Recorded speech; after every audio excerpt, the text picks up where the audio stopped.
Hello guys. आज हमारे mentorship programme का ये पहला वीडियो है।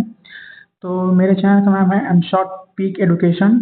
आने वाले एग्ज़ाम के लिए हम कुछ ऐसे वीडियोस बनाएंगे जो इम्पोर्टेंट टॉपिक्स जैसे कि एसएससी, सीजीएल, जीडी और कुछ स्टेट एग्ज़ाम यूपी के, दिल्ली के, बिहार के आने वाले हैं कुछ महीनों में, उनसे रिलेटेड वीडियोस जाएंगी जो कि जीएस की ट्रिक्स, रीजनिंग की ट्रिक्स और मैथ की ट्रिक्स होंगी। तो हमारे चैनल से जुड़ने के लिए सब्सक्राइब कीजिए और आगे अच्छे कंटेंट के लिए जुड़े रहिएगा।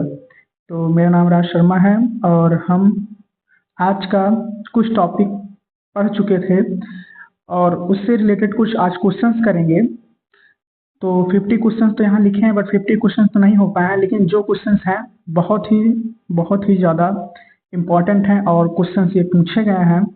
तो शुरू करते हैं। हमारा पहला क्वेश्चन है, निम्नलिखित में से हड़प्पा सभ्यता का कौन सा स्थान उत्तर प्रदेश से संबंधित है? तो इसका आंसर बता दूं कि आलमगीरपुर।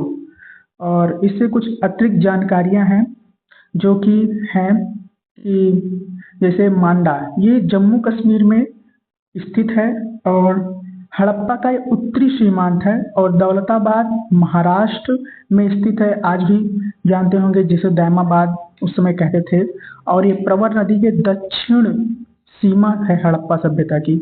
और आलमगीरपुर हिंडन नदी किनारे स्थित है जिसकी खुदाई याद दशवत शर्मा द्वारा की गई थी और मांडा चिनाब नदी के किनारे स्थित है। तो इन सब टॉपिक्स को आप ऐसे केवल पढ़ते मत रहिएगा, इसको कॉपी और पेन से बाकायदा नोट करते चलिए, क्योंकि ऐसे कंटेंट मुझे नहीं लगता किसी प्रेफर्ड बुक में मिल पाएंगे। और अगला टॉपिक क्वेश्चन है कि सिंधु घाटी सभ्यता में उन्नत शहरी नियोजन के लिए निम्नलिखित में से कौन सा शहर जाना जाता था?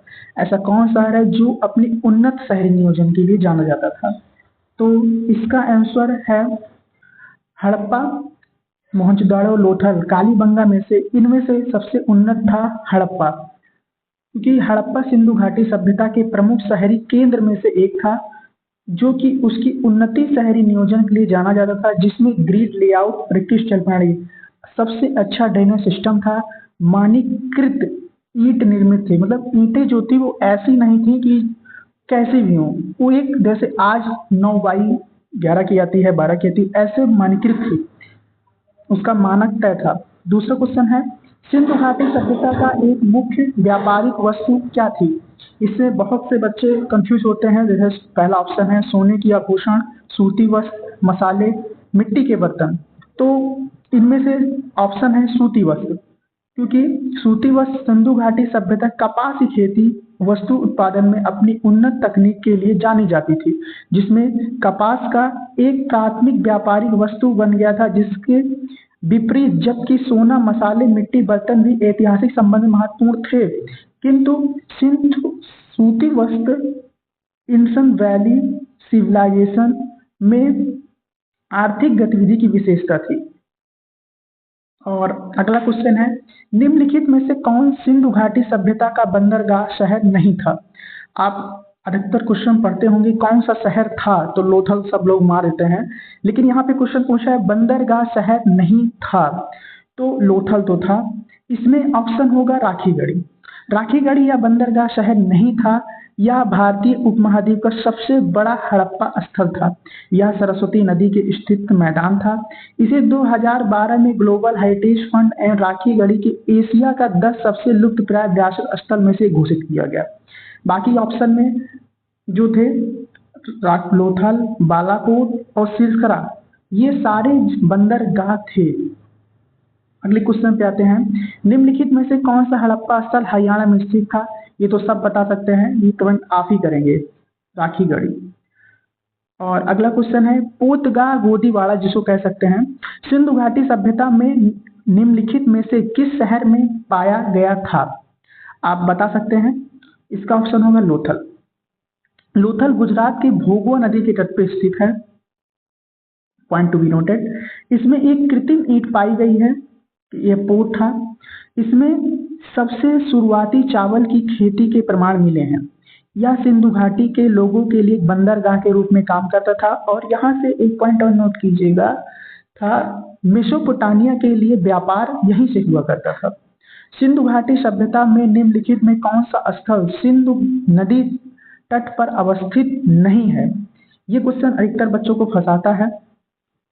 तो इसका आंसर जानने से पहले कुछ अतिरिक्त जानकारियां, जैसे हड़प्पा ये रावी नदी पे था, मोहनजोदाड़ो सिंध नदी पे था, चुंदड़ो सिंध नदी पे था, कालीबंगा घग्गर नदी पे था, लोगल लोथल जैसे पीछे बात किया हमने भोगवा नदी पे था। तो हमारे ऑप्शन है लोथल, मोहनजोदाड़ो, रोपड़, हड़प्पा। तो हड़प्पा रावी नदी पे था, तो हड़प्पा ही इसका सही आंसर होगा। बाकी सारे सिंधु नदी के तट पर स्थित थे। आगे बानवाली है जो सरस्वती नदी पे है, सुरकोटदा साबरमती पे है। अगला क्वेश्चन, हड़प्पा सभ्यता की खोज किस वर्ष हुई थी? ये क्वेश्चन सब लोग जानते हैं, 1921 में दयाराम साहनी के द्वारा की गई थी, जो ASI के द्वारा नियुक्त किए गए थे, कनिंघम के द्वारा। अगला क्वेश्चन, सिंधु सभ्यता शब्द का प्रयोग करने वाला पहला व्यक्ति? John Marshall. सिंधु घाटी सभ्यता मुख्य रूप से वर्तमान में किन देश में फैली हुई है? सबको पता है, भारत और पाकिस्तान। सी ऑप्शन हमारा सही है। अगला, सिंधु घाटी के लोगों के साथ व्यापार था? मेसोपोटामिया। चीन के साथ हमें कोई व्यापार आगे चल के रेशम मार्ग द्वारा मिलता है, लेकिन सिंधु घाटी सभ्यता में ऐसा कुछ हमें देखने को नहीं मिला। सिंधु स्थल पर पाई गई कांस्य आकृति किसकी है? ये क्वेश्चन आपको जरूर आना चाहिए। नाचती हुई महिला, चलने वाली महिला, दौड़ने वाला आदमी और दौड़ता हुआ घोड़ा। नाचती हुई महिला जो कि नग्न वस्त्र में है। मोहनजोदाड़ो से सबसे बड़ी इमारत कौन सी है? सबको पता है इसमें अन्नागार। लेकिन अगर पूरे हड़प्पा सभ्यता का पूछे तो बृहद स्नानागार। सिंधु घाटी सभ्यता के लोगों को ज्ञात व्यापार की विशेषता क्या थी? अब इसमें सब लोग वस्तु विनिमय प्रणाली ऑप्शन है, दशमलव प्रणाली है, माप की रैखिक प्रणालियों को से सभी लोग ये ऑप्शन टिक करेंगे, लेकिन ये गलत है। उपरोक्त सभी, उनको दशमलव प्रणाली का भी ज्ञान था और वो छोटी से छोटी चीजों को बात के द्वारा मेजर करके अपना वस्तु विनिमय करते थे।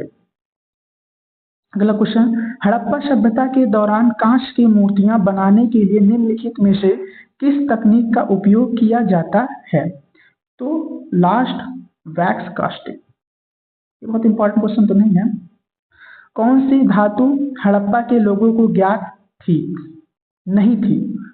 तो इसमें लोहा हमें आर्यों द्वारा प्राप्त हुआ। तांबा, चांदी, कांच इनका जिक्र है। सोना भी नहीं ज्ञात था उनको, सोने का नहीं था, इसमें ऑप्शन नहीं है, नहीं तो वो भी लगता। सिंधु घाटी सभ्यता के किस स्थल से घोड़े के अवशेष मिलते हैं?